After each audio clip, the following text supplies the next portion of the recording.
నిత్యము ప్రార్థన చేసి.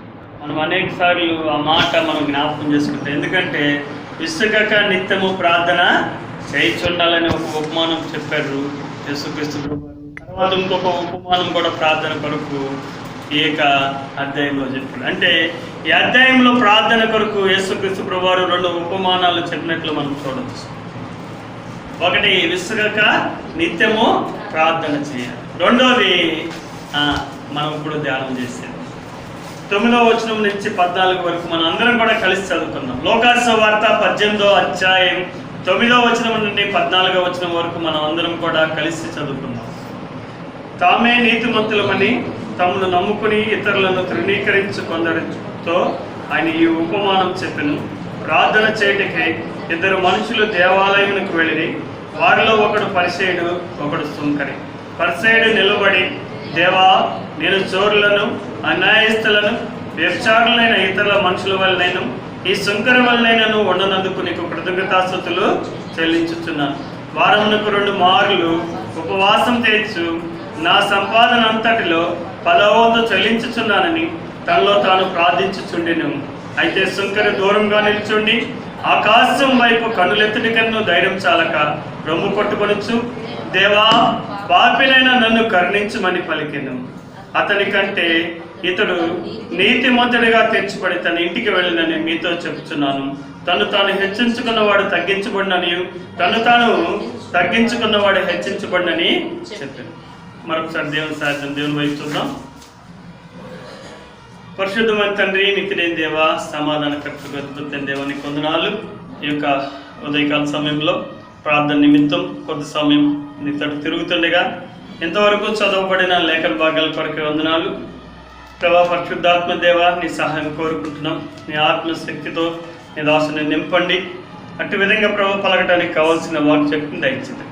మా కొరకు ప్రభా నీ లేఖన భాగాలు మీరే విరిచి వడ్డించమని నిలబడుతున్న నీ దాసుడు నిస్సహాయుడని ప్రభా తండ్రి, అటు విధంగా ప్రభా మేము భారంగా ప్రార్థనలో ప్రవేశించడానికి కూడా మీ ప్రార్థన ఆత్మను మాకు దయచేయమని ప్రభా యేసుక్రీస్తు పేట ప్రార్థన చేస్తున్నాం తండ్రి, ఆమేన్.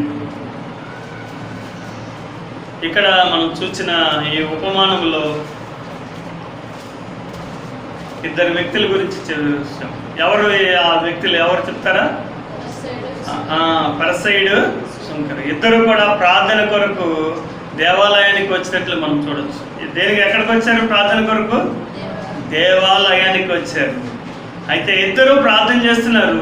అయితే ఒకని ప్రార్థన అంగీకరించబడింది, ఇంకొకని ప్రార్థన అంగీకరించబడలేదు. అవును, మనం కూడా దేవుని సన్నిధిలో ప్రార్థన చేస్తాం అనేక సార్లు. కొన్నిసార్లు మన ప్రార్థన అంగీకరించబడుతుంది, ఒక్కోసారి ఏం చేయదు, అంగీకరించబడదు. అయితే ఇక్కడ కొద్ది సేపు మనం వాక్యము ధ్యానిద్దాం. ఎందుకంటే యేసుక్రీస్తు ప్రభువారు ఉపమాన రీతిగా ఈ మాట చెప్పాడంట. ఈ యొక్క అధ్యాయంలో 2 సార్లు 2 ఉపమానాలు చెప్పాడు. మొదటి ఉపమానం మనం తెలుసు కదా అందరికీ, విసుగక నిత్యము ప్రార్థన చేయాలని బీద విధవరాల గురించి ఈ యొక్క అధ్యాయంలో చెప్పాడు.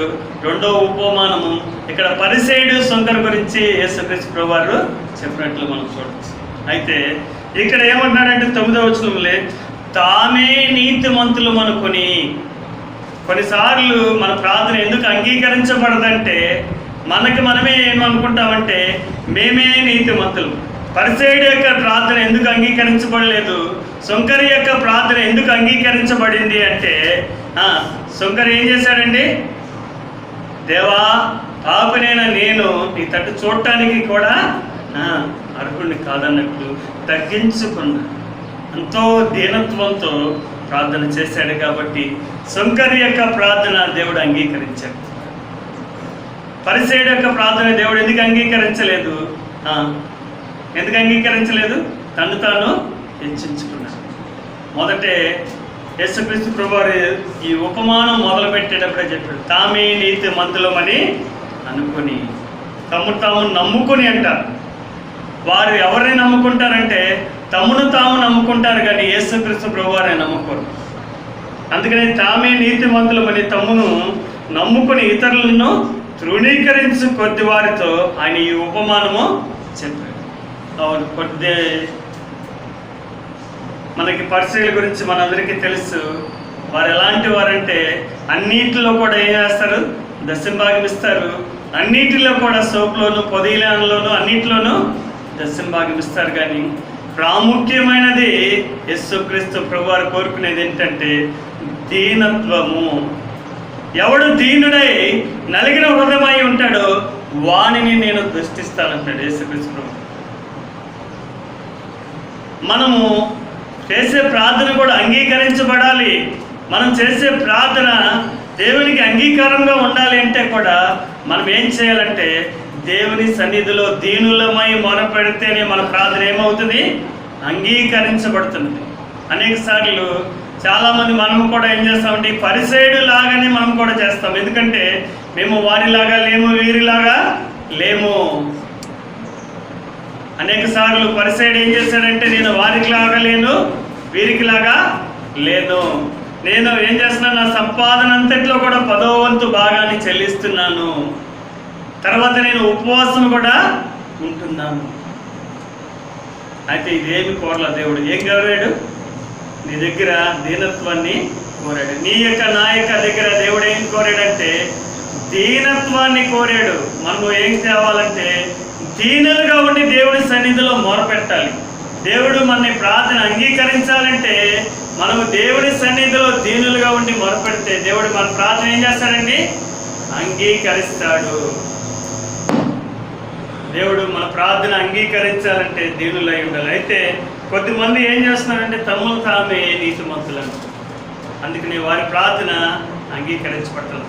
మన యొక్క ప్రార్థన కూడా కొన్నిసార్లు అంగీకరించబడతలేదంటే మనం హెచ్చించుకుంటాం, పక్కవారిని చూస్తాం, పక్కవారిలాగా లేమే అనుకుంటాం. అయితే అప్పుడే మన ప్రార్థన ఏం చేయదు? అంగీకరించబడదు. అందుకని ఇక్కడ లోకాసు వార్త 16వ అధ్యాయం 15వ వచనం ఆ మాట చూద్దామా? లోకాసు వార్త 16వ అధ్యాయం 15వ వచనం.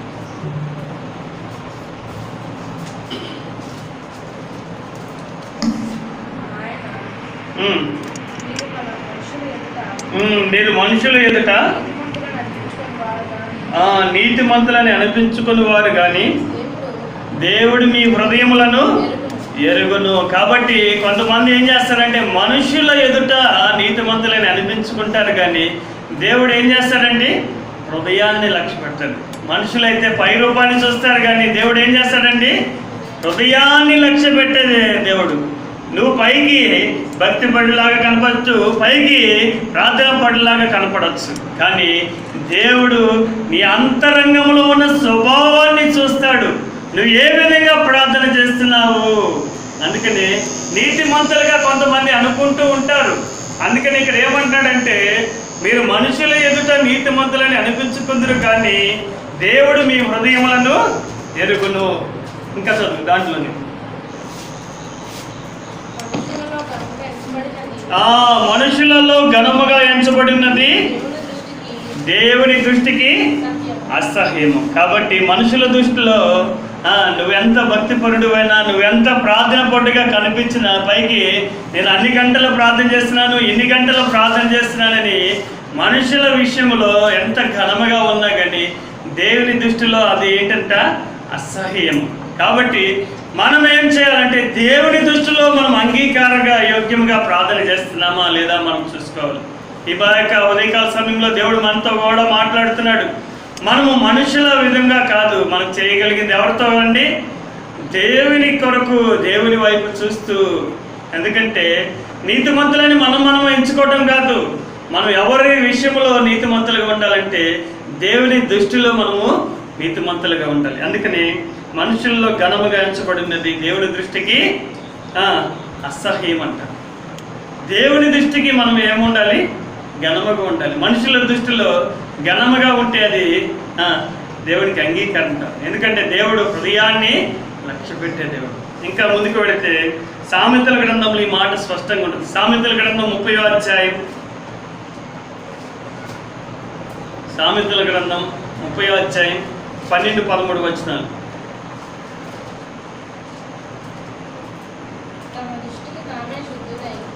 తమ దృష్టికి తామే శుద్ధులై తమ మాల్యము నుండి కడగబడని వారి తలము కలదు. కన్నులు నెత్తికి వచ్చిన వారి తరము కలదు.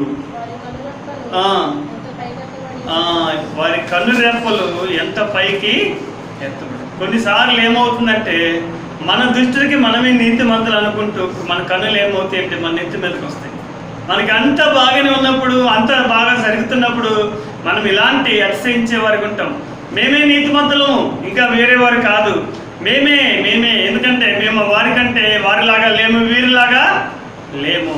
ఎందుకంటే మనం అంత భక్తి పరులు అనుకుంటాం. అయితే మన దృష్టిలో మనం భక్తి పరులు అనుకోవచ్చు, కానీ దేవుని దృష్టిలో, మనుషుల దృష్టిలో ఘనముగా ఎంచబడినది దేవుని దృష్టికి అసహ్యము. మనం ఎవరి దృష్టిలో మనం అంగీకార యోగ్యముగా ప్రార్థన చేయాలంటే దేవుని దృష్టిలో అంగీకార యోగ్యముగా మనము ప్రార్థనలో ఆయన తట్టు తిరగాలి. అప్పుడే మన ప్రార్థన దేవుడు అంగీకరిస్తాడు. నా తలంపు ఏమిటంటే పరిసయ్యుడి యొక్క ప్రార్థన దేవుడు ఎందుకు అంగీకరించలేదంటే తను ఏం చేశాడంటే తను గర్వించి తానేమయ్యాడంటే నేను సుంకరిలాగా లేను అని తన యొక్క సుంకరి వైపు చూపించాడు. నేను ఎలా చేస్తున్నానంటే నా సంపాదన అంతట్లో 10వ వంతు నేను చెల్లిస్తున్నాను. ఏమంటున్నాడంటే నా సంపాదనలో 10వ వంతు నేను చెల్లిస్తున్నాను, తిరిగి నేను ఉపవాసం కూడా ఉంటున్నాను, నేను అన్నిటిలోనూ దేవునికి అంగీకార యోగ్యంగానే ఉన్నానని అనుకుంటున్నాడు. కానీ అందుకనే దేవుడు ఏమన్నాడంటే తమ దృష్టికి తామే నీతిమంతులు అనుకునేవారు కొంతమంది కలరు. అలాగే అలాంటి దృష్టిలో నీవు ఉన్నామేమో ఒకసారి ఈ యొక్క ఉదయకాల సమయంలో పరీక్షించుకుందాం. ఎందుకంటే మన ప్రార్థన అంగీకరించబడాలంటే పరిసయ్యుని యొక్క ప్రార్థన కాదు మనం చేయవలసినది, సుంకరి యొక్క ప్రార్థన. సుంకరి ఏం చేశాడంటే దేవా రొమ్ము కొట్టుకుంటూ ఏం చేశాడంటే దేవా పాపినైనా నేను నీ తట్టు చూడటానికైనా ఏమన్నాడు చెప్పాలి, ఇప్పుడే చదివి మళ్ళీ ఒకసారి. పాపినైనా నన్ను కన్నులెత్తుటకైనా ధైర్యం చాలక రొమ్ము కొట్టుకునొచ్చు, దేవా పాపినైనా నన్ను కరుణించమని ప్రార్థన చేశాడు. దేవుని తట్టు తిరిగి అట్టి ప్రార్థన మనందరికీ ఉండాలి. కొన్నిసార్లు ఉపవాసం ఉంటాము, కానీ భక్తి కలిగి మీరు ఉపవాసం ఉంటారని జకర్యాలో చెప్తున్నాడు. కొన్నిసార్లు ఉపవాసం ఎలాంటిది ఉపవాసం ఉంటుందంటే వేషధారుల యొక్క ఉపవాసం లాగా ఉంటుంది. ఎందుకంటే ఇక్కడ పరిసయ్యుని యొక్క నీతి క్రియలన్నీ కూడా మురికి పిల్లలు, మన యొక్క నీతి క్రియలన్నీ కూడా మురికి పేరట్లే. అయితే మనము కూడా అలాగే అనుకుంటూ ఉంటాం. అయితే యేసుక్రీస్తు ప్రభువారు ఎవరు నీతిమంతులు అన్నాడండి? ఎవరైతే తగ్గించుకుంటారో, దేవుని దగ్గర ఎవరైతే ఆయన సన్నిధిలో తగ్గించుకొని ప్రార్థన చేస్తారో వారి ప్రార్థన అంగీకరించబడతారు. ఇక్కడ మనం దృష్టించవలసింది ఒక ప్రధానమైన ఇది, దేవుని దగ్గర ఆయన సన్నిధిలో మనము దీనులమై మొరపెడితే దేవుడు తప్పగా మన ప్రార్థన అంగీకరిస్తాడు. ఇంకా ముందుకు వెళ్దాం. ఇక సుంకరు గురించి మత్తయి సువార్త 5వ అధ్యాయం 46వ వచనంలో మాట ఉండదు చూడండి. సుంకరి గురించి మత్తయి సువార్త 5వ అధ్యాయం 46వ వచనం.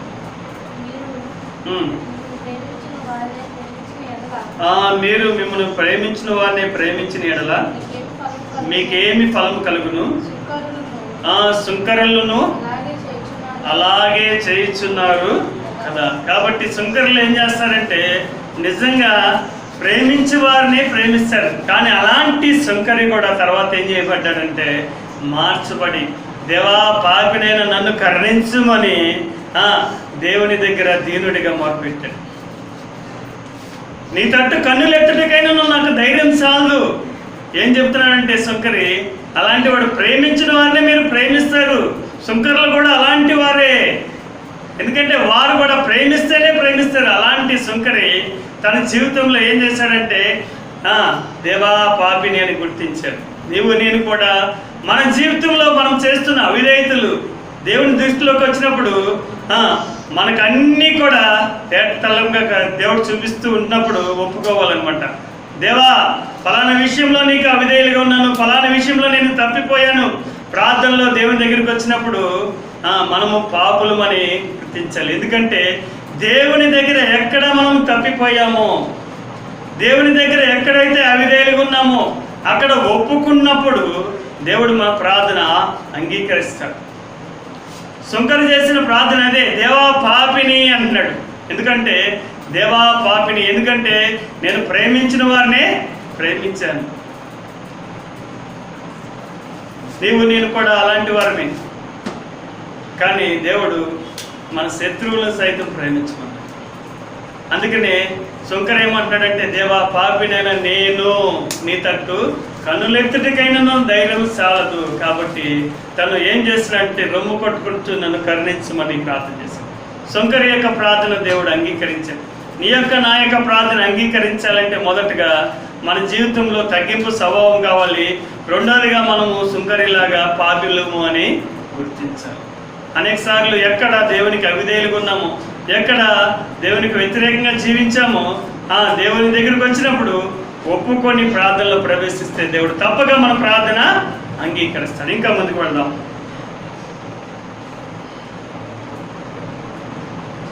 ఇక్కడ పరిసయ్యుడు ఏం చేస్తున్నాడండి?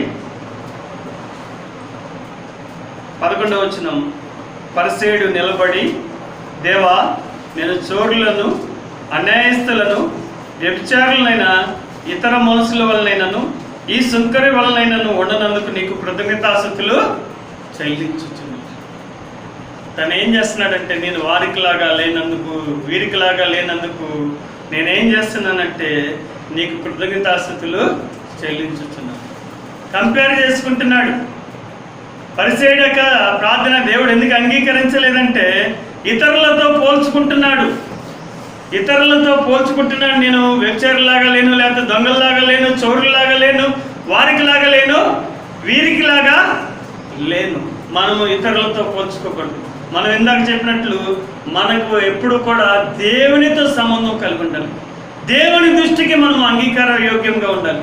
మనం వారిని, వీరిని, పక్క వారిని మనం ఎప్పుడూ కూడా చూడకూడదు. ఎందుకంటే కొన్నిసార్లు ఇలాంటి పొరపాటు మనం చేస్తూ ఉంటాం. కొన్నిసార్లు వారికంటే నేను భక్తిగానే ఉన్నాగా, వారికంటే నేను ఎక్కువగా ప్రార్థన చేస్తున్నానుగా, వారికంటే నేను ఎక్కువగా బైబిల్ ధ్యానిస్తున్నా కదా అనుకోవచ్చు. అయితే కొన్నిసార్లు దీని ద్వారా కూడా మనం ఏం చేస్తామంటే దేవుని దృష్టికి అంగీకార యోగ్యంగా ఉండం. కాబట్టి దేవుడు దృష్టిలో మన ప్రార్థన అంగీకరించబడదు. ఇంకా ముందుకు వెళదాం. వారమునకు 12వ వచనం, వారమునకు 2 మార్లు ఉపవాసం చేయొచ్చు, నా సంపాదన అంతట్లో 10వ వంతు చెల్లించుచున్నానని తనలో తాను ప్రార్థించుచుండెను. సుంకర ఏం చేశాడండి? వారమునకు 2 వారాలు ఉపవాసం చేయొచ్చు, నా సంపాదన అంతట్లో 10వ వంతు చెల్లించుచున్నాను. అవును, కొన్నిసార్లు మనం కూడా ఈ సుంకరి లాంటి నా సంపాదన అంతట్లో 10వ వంతు నేను నీకు చెల్లించుతున్నాను. అవును, అందుకనే మనందరికీ తెలుసు మత్తయి సువార్తలో 6వ అధ్యాయం 16వ వచనంలో దేవుడు స్పష్టంగా చెప్పాడు ఉపవాసం ఉన్నప్పుడు ఎలా ఉండాలండి. ఒకసారి చదువుదాం చూడండి. 16-17, 6వ అధ్యాయం 16-17 వచనాలు. మత్తయి సువార్త 6వ అధ్యాయం 16-17 వచనాలు. మీరు ఉపవాసం చేయనప్పుడు వేషధారుల వలె దుఃఖముఖులై ఉండకుడి, తాము ఉపవాసము చేయుచున్నట్లు మనుషులకు కనపడవలనని కాక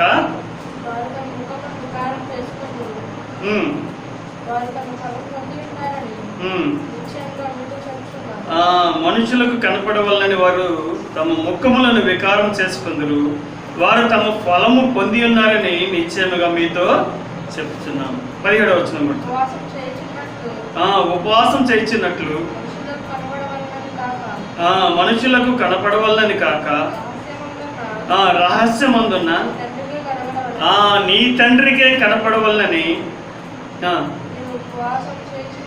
నీవు ఉపవాసం చేయనప్పుడు నీ తల అంటుకుని నీ ముఖము కడుక్కొనుము, అప్పుడు రహస్యమందు చూస్తున్న నీ తండ్రి నీకు ప్రతిఫలించు. మనం ఉపవాసము ఏ విధంగా ఉండాలో ఇక్కడ 6వ అధ్యాయంలో యేసుక్రీస్తు ప్రభువు స్పష్టంగా చెప్తున్నాడు. మత్తయి సువార్త 6వ అధ్యాయం 16వ వచనంలో మీరు ఉపవాసం ఉన్నప్పుడు వేషధారులై ఉండకూడదు. అయితే ఇక్కడ పరిసేడి చేస్తుంది ఏంటంటే నేను వారమునకు 2 మార్లు ఉపవాసం ఉంటున్నాను. ఇతరులకి తెలియజేస్తున్నాడు నేను ఉపవాసం ఉన్నానని. ఇక్కడ యేసుక్రీస్తు ప్రభువు వారు చెప్పిన మాట ఏంటంటే, మీరు ఉపవాసం ఉన్నట్లు ఇతరులకి తెలియవసరంలా. మనం తెలియాల్సింది ఎవరికండి? దేవునికి. అందుకే మీ ముఖము కడుక్కొని తలంటు పోసుకుని చక్కగా ఉండమంటాడు దేవుడు. ఎందుకంటే మీరు ఉపవాసం ఉన్నారు, ఉపవాసము లేదు, అది తెలియవలసింది ఎవరికండి? దేవునికి. ఎందుకంటే మనం ఇతరులకి తెలియజెప్తే మన ఫలము మనము పొంది ఉన్నాము. ఇతరులకు కనుక మనము చెప్తే కనుక మన ఫలాన్ని మనము పొంది ఉన్నాము. అందుకని మనము రహస్యమందున్న చూస్తున్న తండ్రికి మాత్రమే తెలియాలి మనం ఉపవాసం ఉన్నాము, ఉపవాసము లేదా. ఇక్కడ పరిసేడు చేసే ప్రార్థన ఏంటంటే, నేను వారమునకు 2 మార్లు నేను ఉపవాసము ఉన్నాను అంటే దేవుని దృష్టిలో అదేమవుదు? ఇతరులకి చెప్పుకుంటే నేను ఉపవాసం ఉన్నానని ముఖము వికారం చేసుకుంటే అది అంగీకారయోగ్యమైన ప్రార్థన కాదు. అవును, మన ఉపవాసం ఉన్నప్పుడు ఎలా ఉండాలంటే దుఃఖముఖులై ఉండకుడి అంటాడు. స్పష్టంగా మనం చదివిన వాక్యములు మనం చూసాం. మీరు దుఃఖముఖులై ఉండకుడి. ఎలా ఉండాలంట? మీ యొక్క రహస్యమందున్న నీ తండ్రికే కనపడవల్లని నీవు ఉపవాసం చేయనప్పుడు నీ తల అంటుకొని నీ ముఖము కడుక్కొనుము. అప్పుడు రహస్యమందున్న చూచున్న తండ్రి నీకు ప్రతిఫలము ఇచ్చు. కాబట్టి మనకు ప్రతిఫలం ఇచ్చేవాడు రహస్యమందున్న చూచున్న తండ్రి. కాబట్టి మనము ఉపవాసం ఉన్నప్పుడు ఎవరికి కూడా తెలియజేవస్తున్న పని లేదు. పరిసయ్యుడి యొక్క ప్రార్థన ఎందుకు అంగీకరించబడలేదు అంటే, తను ఇతరులకి తెలియజెప్తున్నాడు, నేను వారానికి 2 మార్లు ఉపవాసం ఉంటున్నానని. కొన్నిసార్లు మన ప్రార్థన అంగీకరించబడతలేదు అంటే, మన ప్రార్థన ఎందుకు అంగీకరించబడతలేదంటే, నేను అన్ని గంటలు చేస్తున్నాను, ఇన్ని గంటలు చేస్తున్నాను, లేదా ఆ సమయంలో చేస్తున్నానని మనం పరిసయ్యులాగా చెప్పొచ్చు. అయితే ఆ ప్రార్థన దేవుడు అంగీకరించడు. మన ప్రార్థన ఎప్పుడు కూడా రహస్యంగా ఉండాలి. నువ్వు గదిలోకి వెళ్ళి తలుపు వేసుకుని రహస్యమందులో చూస్తున్న తండ్రికి నువ్వు ప్రార్థన చేయమంటున్నాడు. ఎందుకంటే రహస్యమందులో చూస్తున్న తండ్రి మనకు ప్రతిఫలం ఇచ్చేవాడు. ఎవరు మనకు ప్రతిఫలం ఇచ్చేవాడు? రహస్యమందున్న చూస్తున్న తండ్రి నీకు నాకు ప్రతిఫలం ఇస్తాడు. పరిసయ్యుడు యొక్క ప్రార్థన ఎందుకు అంగీకరించబడలేదు అంటే, తను ఇతరులకి కనపడేటట్టు ప్రార్థన చేస్తున్నాడు. మనం ఎప్పుడు కూడా ఇతరులకి కనపడాలి, ఇతరులకి నేను అన్ని గంటలు చేస్తున్నాను, ఎన్ని గంటలకి చేస్తున్నానని ఇతరులకి తెలియచేయవలసిన అవసరం లేదు. లేదా నేను ఉపవాసం ఉన్నాను అని ఇతరులకి మన యొక్క ముఖము వికారం చేసుకుని మన ప్రార్థన చేస్తే, ఈ యొక్క పరిసయ్యుడి యొక్క ప్రార్థన ఎలా అంగీకరించబడలేదో నీ యొక్క నా యొక్క ప్రార్థన కూడా దేవుడు అంగీకరించడు. ఇంకా ముందుకు వెళ్దాం. మత్తయి సువార్త 23:23. మన సమయం క్లుప్తంగా ఉంది కాబట్టి త్వరగా వెళుతున్నాం. మత్తయి సువార్త 23:23. ఇక్కడ పరిసయ్యుల గురించి 23వ అధ్యాయంలో బాగుంటుంది. అంతా కూడా మనం ధ్యానించం, కానీ ఇక 23వ వచనం మాత్రమే మనం ధ్యానిస్తున్నాం. అయ్యో వేషధారులైన శాస్త్రులారా, పరిసయ్యులారా, మీరు పుదీనాలోను, సోపులోను, జీలకర్రలోను 10వ వంతు చెల్లించి ధర్మశాస్త్రములో ప్రధానమైన విషయములను అనగా న్యాయమును, కనికరమును, విశ్వాసమును విడిచిపెట్టింది, వాటిని మానక. కాబట్టి మీరు 10వ వంతు చెల్లించడం కాదు. ఇక్కడ దేవుడు ఏం చెప్తున్నాడంటే, మీరు 10వ వంతు చెల్లించడం కాదు, కానీ ధర్మశాస్త్రంలో ప్రధానమైన విషయాలు ఉన్నాయి. అదేంటంటే న్యాయమును, కనికరమును, విశ్వాసమును మీరు విడిచిపెట్టారని పరిసయ్యులకు చెప్తున్నాడు. నిజంగా 10వ వంతు చెల్లిస్తున్నానని ఇక్కడ పరిసయ్యుడు చెప్తున్నాడు, కానీ ప్రధానమైన వాటిని విడిచిపెట్టాడు. యేసుక్రీస్తు ప్రభువారు ధర్మశాస్త్రంలో ప్రధానమైన వాటిని తెలియజేశాడు. న్యాయాన్ని, కనికరాన్ని, విశ్వాసాన్ని మీరు విడిచిపెట్టారని ఇక్కడ స్పష్టంగా చెప్తున్నాడు. అదేంటిదంటే ధర్మశాస్త్ర గ్రంథములు ఇదే మత్తయి సువార్త 22వ అధ్యాయం 37 నుంచి 40 వరకు ధర్మశాస్త్ర గ్రంథంలో 2 విషయాలు ఇచ్చాడు దేవుడు. నీ పూర్ణ ఆత్మతోనూ, నీ పూర్ణ హృదయముతోనూ, నీ పూర్ణ మనసుతో నీ దేవుడైన ప్రభువును ప్రేమింపవలెను. అది మొదటి ఆజ్ఞ. ఇంకోటి, నిన్ను వలె నీ పొరుగువారిని ప్రేమించు.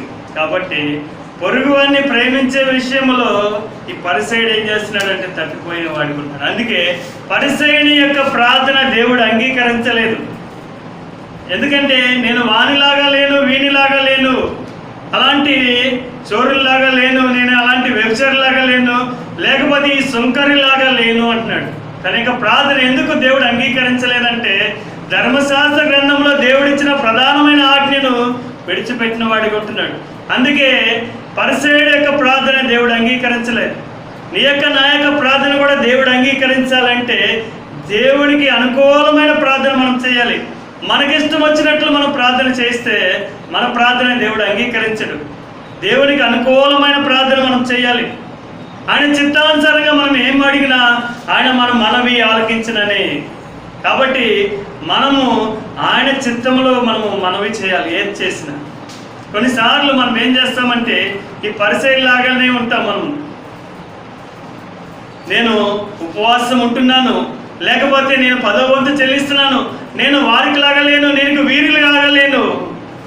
అయితే పరిసయ్యుడి యొక్క ప్రార్థన దేవుడు అంగీకరించలేదు.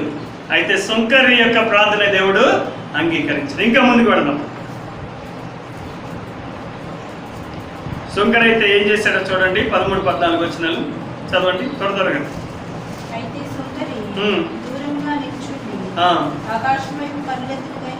ఆకాశం వైపు కన్నులెత్తుటికైనను ధైర్యం చాలక రొమ్ము కొట్టుకొనుచు, దేవా పాపినైనా నన్ను కరుణించమని పలికాడు. కాబట్టి శంకర్ ఏం చేశాడంటే దూరంగా నిల్చున్నాడంటండి. దేవాలయం దగ్గరికి కూడా రాలేదు. దూరంగా నిల్చుండి ఆకాశం వైపు కన్నులెత్తుటికైనను ధైర్యం చాలక రొమ్ము కొట్టుకొనుచు, దేవా పాపినైనా నన్ను కరుణించమని ప్రార్థన చేశాడు. అవును, ఇందాక చెప్పినట్లు మనము దేవుని సన్నిధిలో దీనులమై ఉండి మొరపెడితే దేవుడు తప్పక మనం ప్రార్థన ఆలకిస్తాడు. అందుకని కీర్తన గ్రంథంలో దావీదు తన బత్షెబతో పాపం చేసినప్పుడు తను ఎంతగానో తగ్గించుకుని ప్రార్థన చేశాడు దేవుని దగ్గర. అందుకనే కీర్తన గ్రంథం 51వ అధ్యాయం 17వ వచనం ఆ మాట చూడండి. విరిగి నలిగిన హృదయమే దేవునికి ఇష్టమైన మళ్ళీ ఆ మాట చూడండి, చదవండి ఒకసారి.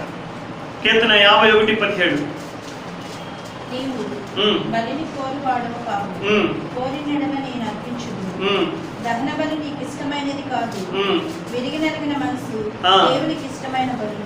దేవునికి ఇష్టమైన బలి ఏంటంటే విరిగి నలిగిన మనస్సు. కాబట్టి నిజంగా విరిగి నలిగిన మనస్సే దేవునికి ఇష్టమైనది.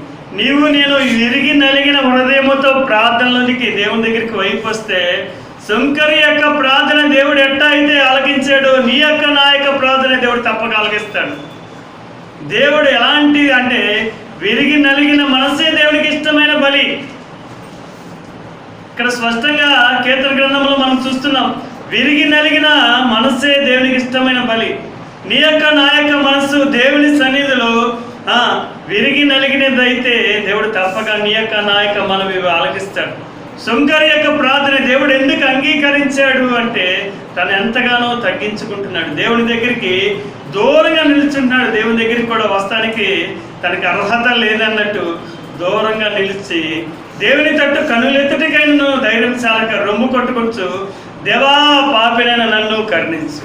నీవు నేను కూడా దేవుని సన్నిధిలో అంతగా విరిగి నలిగిన హృదయంతో ప్రార్థన చేస్తే దేవుడు తప్పగా నీ యొక్క నా యొక్క ప్రార్థన దేవుడు అంగీకరిస్తాడు. ఇంకా ముందుకు వెళ్దాం. యెషయా గ్రంథం 57వ అధ్యాయం 17వ వచనం.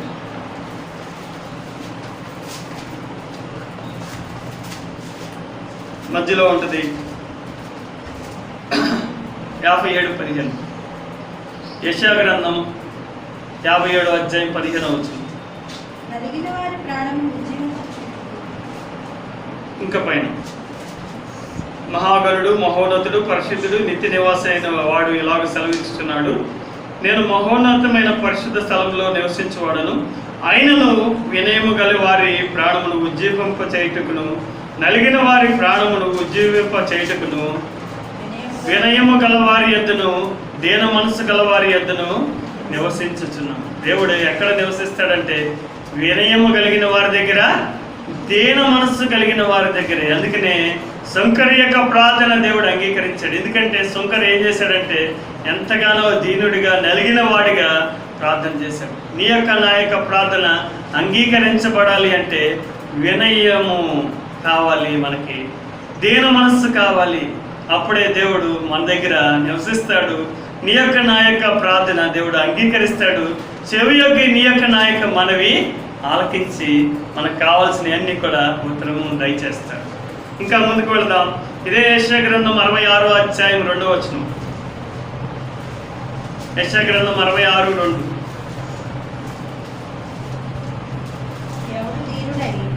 ఎవడు దీనుడై ఎవడు దీనుడై నలిగిన హృదయం గలవాడై నా మాట విని వణుకుచుండను వానినే నేను దృష్టించుదును. కాబట్టి దేవుడు స్పష్టంగా చెప్తున్నాడండి, ఎవడు దీనుడై నలిగిన హృదయం గలవాడై నా మాట విని వణుకుచునో నేను వానినే దృష్టించుదును. కాబట్టి శంకర్ యొక్క ప్రార్థన దేవుడు ఎందుకు అంగీకరించాడంటే తాను దీనుడిగా వణికి దేవుని దగ్గర ఎంతగానో తగ్గించుకుని ప్రార్థన చేశాడు. నీ యొక్క నా యొక్క స్వభావంలో ఏముండాలంటే అలాంటి దీనత్వం కావాలి. ఎందుకంటే దేవుని సన్నిధిలో మనం అందరం కూడా ప్రార్థన చేయడానికి వచ్చాం. ఇక శంకరుని మనం అందరం కూడా దృష్టించాలి. తను ఎంతగానో తగ్గించుకున్నాడు, ఎంతగానో తగ్గించుకుని దేవుని దగ్గర దేవానిను పాపిని అని మొదటగా చెప్తున్నాడు. తర్వాత తన ఎత్తుకు దేవుని తట్టుకు కన్నులు ఎత్తటానికైనా ధైర్యం చాలగా రొమ్ము కొట్టుకుంటూ నన్ను కరుణించమని ప్రార్థన చేస్తున్నాడు.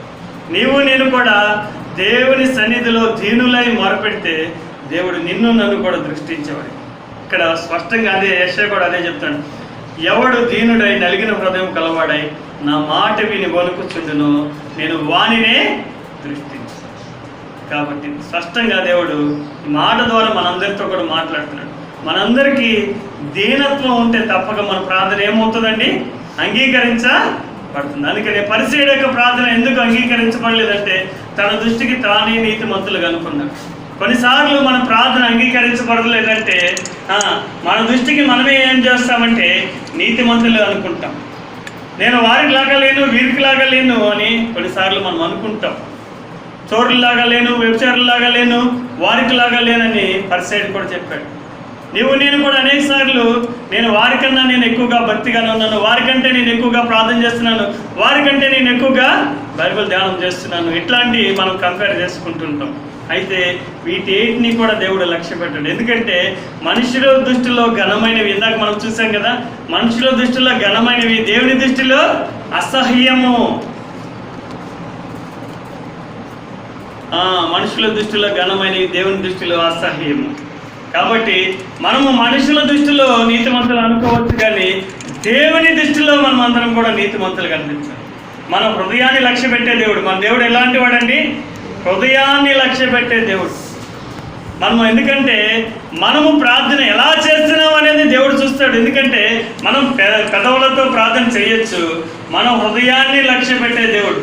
మన హృదయంలో నుంచి, అంతరంగంలో నుంచి ఏ విధంగా ప్రార్థన చేస్తున్నాము అదే చూస్తాడు దేవుడు. మనం చూసే ప్రార్థన అది అంగీకరించబడే ప్రార్థన.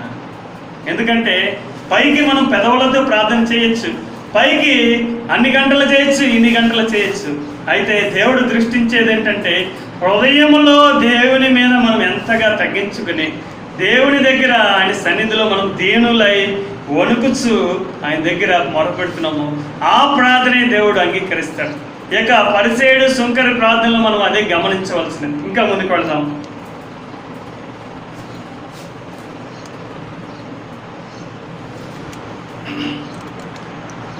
మత్తయి సువార్త 5వ అధ్యాయం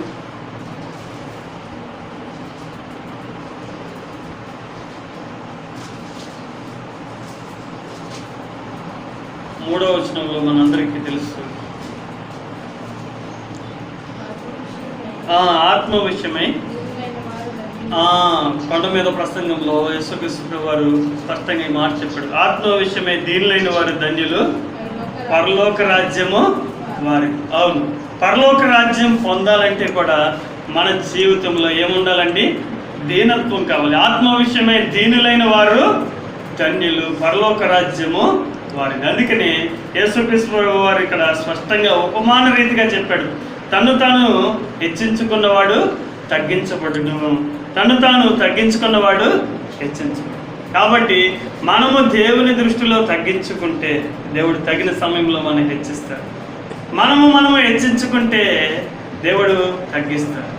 స్పష్టంగా ఈ మాట 14వ వచనంలో చెప్తాడు, అతని కంటే ఇతడు నీతిమంతుడిగా తీర్చబడి తన ఇంటికి వెళ్ళినని మీతో చెప్తున్నాను.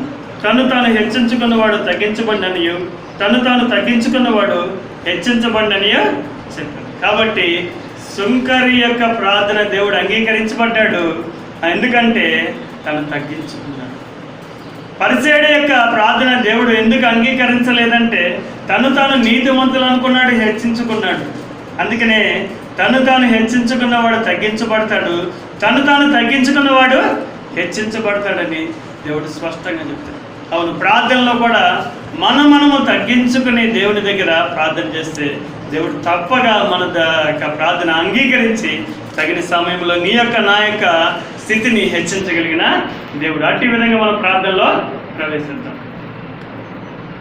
దేవుడి కొద్ది మాటలు దీవించును.